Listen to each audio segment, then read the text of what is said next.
Welcome to the Real News Network Live. I'm Paul Jay, coming to you from Baltimore. And today we're going to talk about the tragic events in Charlottesville. We're going to talk about systemic racism in the United States and the roots of it.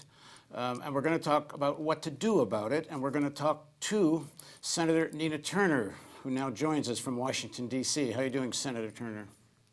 Fabulous, Paul Jay. How are you? Good. Nina Turner is a former Ohio State Senator and is now the president of Our Revolution.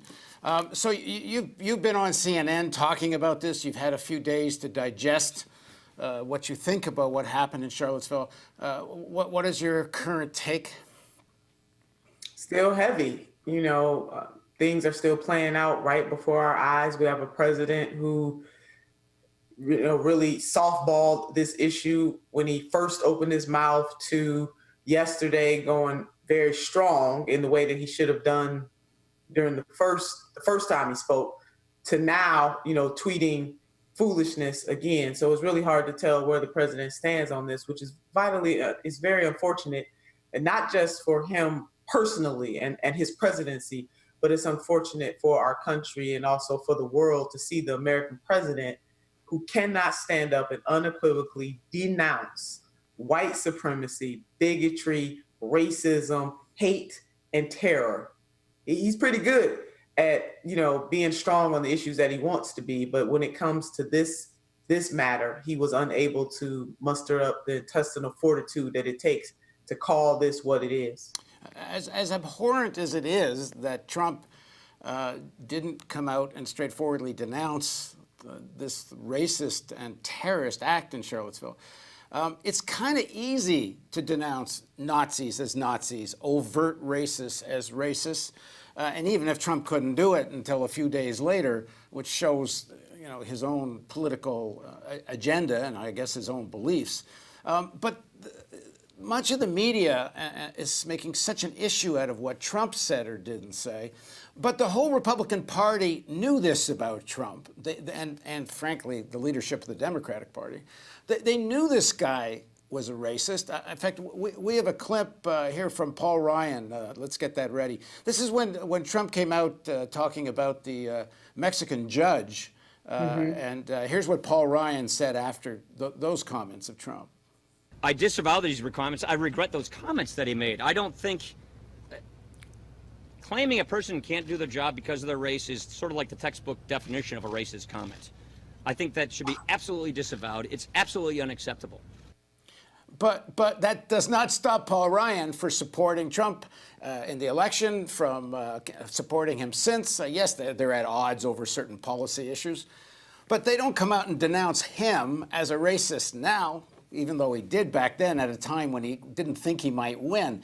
The hypocrisy is profound here, and add to that, it's, again, while you can denounce these Nazis in Charlottesville as Nazis and racists, so many of the people that are talking as if they're outraged say nothing about real systemic racism every single day that people are living now in the United States. Well, true that, Paul Jay, and for Paul Ryan, for Speaker Ryan, and the entire Republican Party, it was more important to win. So their political life, their party's advantage was more important than the people of the United States of America. And I totally agree with you that it is easy, although we must be out there standing united in a strong symbol that we will not allow our country to go backwards. But you're absolutely right. Open or overt racism, we can put the finger to it. But there are so many people also on the left who really wanted Mr. Trump to be the nominee for political gain. And nobody wants to talk about that. It was revealed in the emails. I often heard it on the campaign trail because Democrats took for granted that Trump would be, or they really wanted him to be the nominee because they believed that he was the one who could be defeated. Well, when you were saying they, you mean the Clinton camp. Yes, and other Democrats too. I mean, I heard many Democrats say and cheer on, let it be Trump, let it be Trump. And that was a miscalculation as we see today. So the blame in terms of Mr. Trump being where he is today and the burden of that falls on both parties. Trump himself is treated as if he's an aberration in terms of the body of American politics, which I don't think is true. I think he's a kind of a natural outgrowth of what's been happening over the last few decades.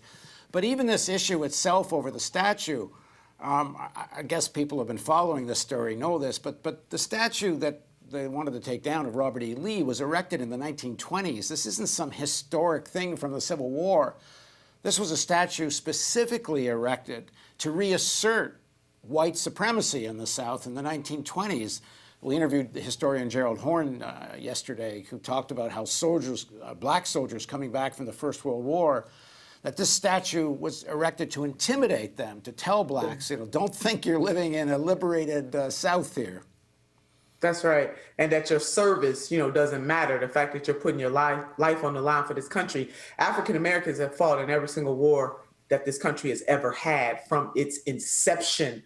Black folks have been willing to stand up and love a country that has never really loved us. So, the professor is absolutely right when it comes to that. But folks, we don't go a deeper dive, Paul, into the history, into the legacy, the very fact, and I think the professor made this point, that racism and bigotry is in the DNA of this country. So it always boggles my mind. And this happened, a lot of folks do this, especially political types who talk about how great this nation is and how we don't, we're not going to accept this because we never did historically in this country, when nothing can be further from the truth. The genocide of the Native Americans, the stealing of the Native Americans' land, the slavery in this country, the black codes, the Jim Crow, the lynchings that took place in this country. I was on with Don Lemon last night, and I talked about how I hear very distinctly Nina Simone singing Mississippi Goddamn, and I also hear her singing Strange Fruit. I mean, this is the type of legacy that we do have in this country that we, the collective we, have been unwilling to deal with in a deep way, Paul J., until we see symbols and tragedy and bigotry to the magnitude that we saw in Charlottesville, Virginia. But make no mistake, as soon as this moment is over, as soon as this blip on the screen is over in this country, folks are going to go back to business as usual. The rise of this kind of overt white supremacy, or at least poking its head out, it's not really new. I mean, they've been around for years. They come up, they go down, you see them, then you don't. With Trump in the White House, do they feel enabled? I would say, I guess they do. Certainly people like Steve Bannon that advised Trump have talked about the far right and the far racists as being something they can manage within the right-wing movement. Mm-hmm. But much of the soil, the conditions that gives such anger that this sort of has a wider effect, perhaps, certainly amongst people that voted for Trump and very thinly or not thinly veiled racism at all of the Trump campaign, has to do with the profound inequality that developed not only under Republicans, but also under the Democrats. Oh, no doubt about that, Paul. And I'm glad you talked about the conditions, which, I think it was Albert Einstein who said poisonous weeds and corn can grow in the same soil if the conditions are right. He said, I believe that the conditions matter more than the soil. And that's really what you're getting at, the conditions in this country that allow this kind of bigotry and hatred to flourish generation after generation after generation. And as a country, we've never done anything real about it. We kind of nibbled around the edges. We have made some advancements. I mean, when you look at the Civil Rights Act, the Voting Rights Act, when you look at the fact that Asa Philip Randolph and others, in the 1940s pushed President FDR to make sure that he desegregated, the military industry. We have seen progress in our nation over time, but that progress has not come because of grass tops decided that it was the right thing to do. It has really come because the grassroots pushed the people who gave of their sweat, their blood, their tears, people who actually died by force, people who were killed. And there were people who were willing to put their lives on the line and did.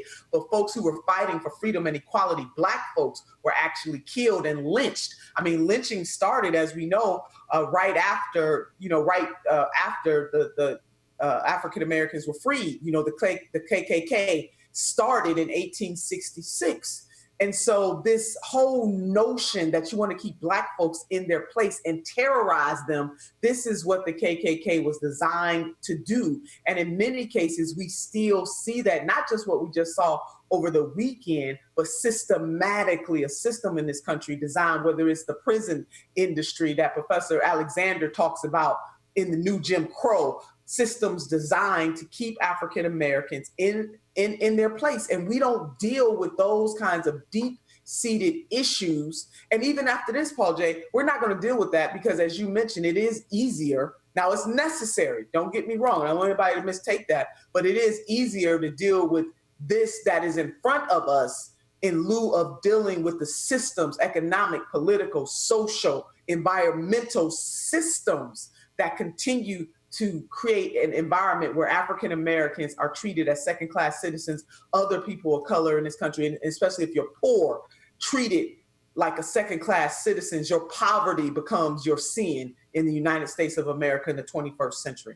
Also, I think something that hasn't been commented on very, very much is, as much as this Ku Klux Klan Nazi activity in Charlottesville that took place was directed at African Americans against Blacks, it was also against Jews.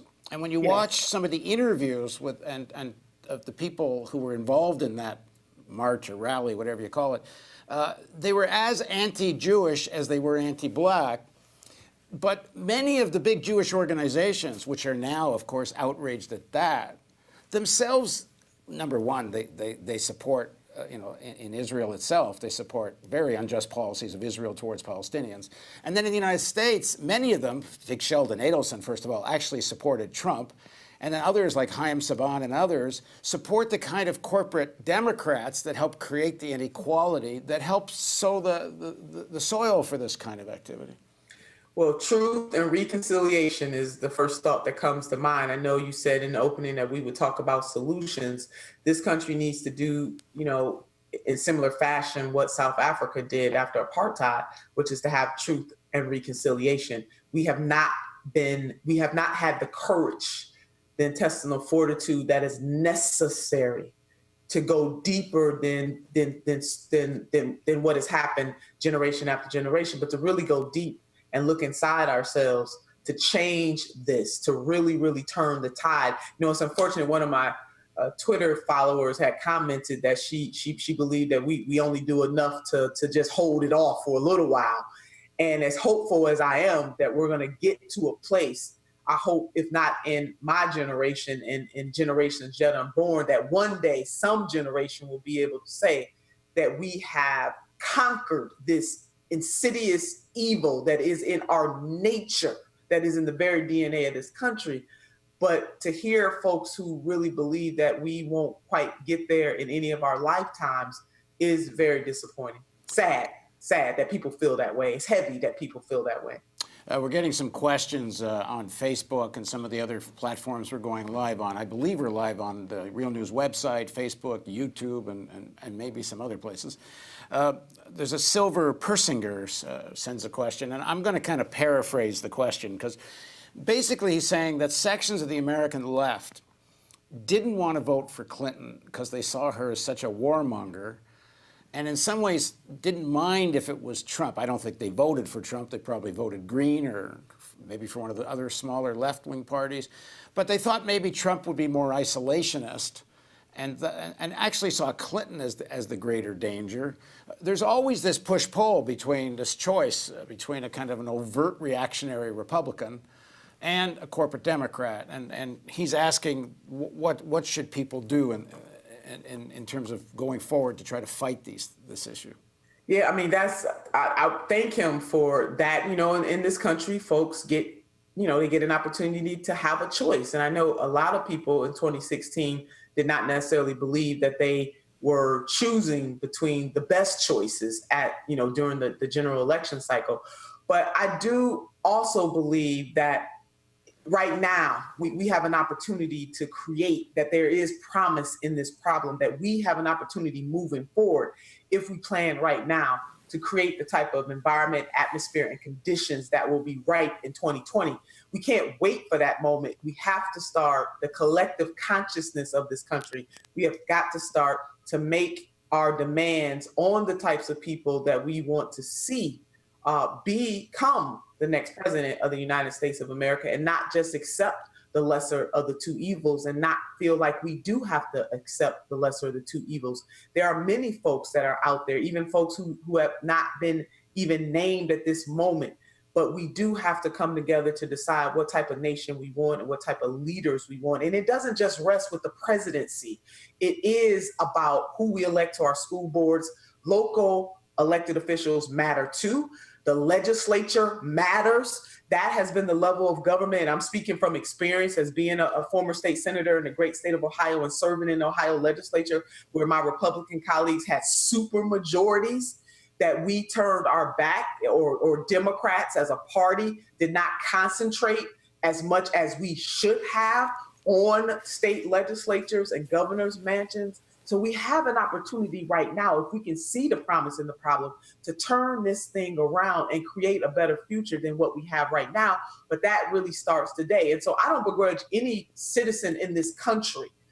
People have choice, and people get a right to vote for whoever they want to in the United States of America. We have to take the bitter with the sweet, but that does not absolve us from planning right now for the type of future that we want tomorrow. And that starts with all of our elected leaders on every level, but it also starts with us as individuals. It's not just about the people who we put in power, but we must remember that we put them in power. And that is what our revolution is about. We are out there in the trenches every single day, empowering the grassroots to reclaim their power and to make certain demands on people who are running for office. That is why we are pushing the people's platform right now.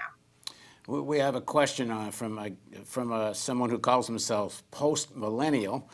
What is the role of corporate media in diverting, co-opting the narrative about systemic racism? I guess what they're saying is that there's lots of critique of what went on by these open racists in the media right now, but in a sense co-opting it because it doesn't go any deeper into what systemic racism and classism, some people are using that term, what that means every day.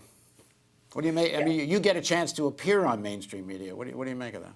I do. I mean, again, even just last night, to use Don Lemon as an example on CNN, he really, I gave him a shout out, Paul J, during the show, because he did what very few commentators or very few people, he's not a commentator, but very few people who have a show, very few of them do this. He did go back. He showed historic clips. He tried to educate. He took his, he took a portion of that show to educate us as Americans about from whence we came, as James Baldwin said. So all of us can use our platform. Certainly mainstream media has a larger platform, and some of these shows do try to do that, but that is not all. We can do it also for ourselves. And what we have in the 21st century that generations ago did not have is that we do have the power of social media, the key word being media, where we can do teach-ins for ourselves, each one teach one, where we can gather with our neighbors, either on, Periscope or Facebook. We can do Google Hangouts. We have at our disposal the technology necessary for us to teach and to dialogue with one another. But I would like to see more mainstream media folks who do have their own show do exactly what Don Lemon did last night. He did go deeper than what people usually do. Yeah, it's quite the exception, really, because and it's not only about the history. It's about, for example, in Baltimore, the Department of Justice, the previous Department of Justice, before Trump, did a report on the Baltimore Police Department that said every day people's constitutional rights are being violated in Baltimore. Every day the police are breaking federal law. Eddie Conway, who works with us, who's a former political prisoner, he made this point very well. There's a lot of, when there was all kinds of kerfuffle about constitutional rights, when there are whistleblowers and NSA stuff, and he said, I'm happy you guys are all talking about constitutional rights now, but there hasn't been constitutional rights for people, and many people in Baltimore for decades and decades. That doesn't get talked about in the corporate media. No, but again, Paul J, I don't think as informed citizens, as conscious-minded citizens, that we should simply rely on the mainstream media to do what it is that we need to do. Mainstream media has a role, and they're fulfilling their role. But we also, as everyday citizens in this country, we have a role too. And I certainly believe that there are more conscious-minded folks across the political spectrum, as hard as that may be to believe right now in this moment, across the ethnic, religious, gender, sexual orientation, religious spectrum. So it is our job to advance social justice and economic justice and political justice, and to be hashtag woke at all times, and to make the types of demands on the people who hope to serve us, to embody our power for a term or two or 3 or 4 terms as they win these offices, to actually advance the rights of the people, to actually advance a positive agenda, a progressive agenda, if you will, for the people in this country. And if they are not doing it, then the burden falls on us, on we the people, to elect and encourage other types of people to run, because it is ultimately our power, Paul J. So I don't want to just all blame this on the mainstream media. We have a role to play too. You're doing it. The Real News is doing it right now. You go deeper. And we need more of that. And everybody can Facebook Live, they can Periscope. Again, they can go into Google Hangout, or they can knock on their neighbor's door. They can go to their churches or their synagogues or their mosques. They can go to their corner of their streets. And we all can have a conversation about the type of country you want to live in. And then beyond that conversation, what are we going to do about it? Now, I know you have to leave in just a few minutes, but one of the debates that's taking place around what happened in Charlottesville is now going to come up again. Apparently, the same group, the Nazi group, is going to have some kind of a rally in Boston, I understand. There's one coming up in Richmond, Virginia. Do you think cities should allow these things to happen? Some countries, for example, Canada, have hate speech laws that I think would actually ban such rallies. Should cities allow these things to take place? I mean, we pride ourselves in this country, Paul, on the First Amendment. It is a ripe time to open up that debate. You know, maybe we might be able to do something similar, but it is going to take collective action and collective will to push that, because we do pride ourselves in America on freedom of speech. And it's not just the speech that we love or the speech that we find acceptable. We uphold that portion of the Constitution, that First Amendment right, for even speech that we do not like. What should not happen, though, is violence. That should not happen. And you're just reminding me of a time, and I'm not sure if these cities should definitely research, but in 1999, when I worked for Mayor Michael R. White, I remember this like it was yesterday. The Klan came to our city. And I remember when the mayor shared with his cabinet that he had gotten a call by the Grand Wizard at that time, and I don't recall this person's name, that they were coming to the city of Cleveland. And that the mayor was African-American, and certainly he did not want that, you know, his soul and his being, but he knew that he took an oath to uphold the charter of the city of Cleveland, the Constitution of the state of Ohio, and also the Constitution of the United States of America. But what he did, Paul, was he sent members of his cabinet into other cities at that time where the KKK had gone and where violence had erupted, where these neo-Nazis had gone and wreaked havoc on communities. And then he devised a plan along with his cabinet to do it a different way. Our city spent $500,000 on this Klan rally.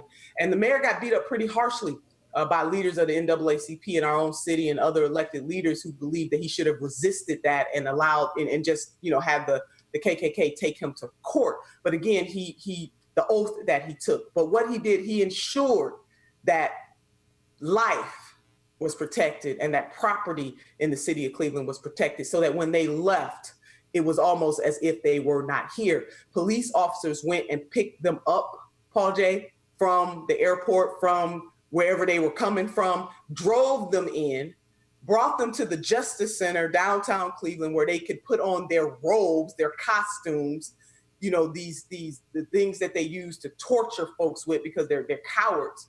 And then they were able to come up from the Justice Center and have their rally and have police officers of all ethnicities and genders stand in front of them to protect them. Meanwhile, they're calling Black folks all kinds of names and Jewish folks all kinds of names. The mayor had fences erected where on one side was the pro-hate group side and the other one was the anti-hate side, to keep those two sides apart. It cost the city an enormous amount of money, but when all was said and done, our city was still intact. Our human dignity was still intact. And so I would encourage other cities to look into that, to research that. By God, we shouldn't have to spend money that way. But if it takes that type of investment to keep people safe, to try to ensure that what happened to a Heather and what happened to 19 other people in Charlottesville, Virginia does not happen, the fact that 2 law enforcement officers on their way there to that accident were killed in a helicopter.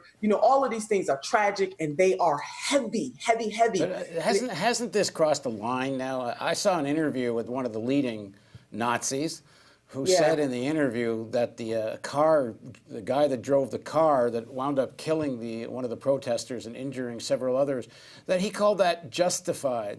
I mean, if you had a protest coming, if you had a protest coming in saying "Long live Al Qaeda" and advocating terrorism, not doing it, just advocating it, those people would be in jail in a millisecond. Why shouldn't that apply to these Nazis? You're right. I mean, it's a sickness, and we have to deal with it. So let's have that conversation about that. And cities should think about, and state legislatures, city councils, and mayors. But city councils, they have the power to create the type of laws that will make it quite difficult for these types of groups to be able to come into a city and cause total chaos and destruction. And states can do the same thing in this country. And that's another thing. I'm glad to see that the DOJ is going to investigate this. I hope that they use and exercise the full weight and force of the of the power that we have in this country. Because another point is this, Paul J. The President of the United States took an oath of office to protect this country from all enemies, foreign and domestic. And make no mistake about it, these KKK-inspired groups, these neo-Nazi groups, are domestic terrorists.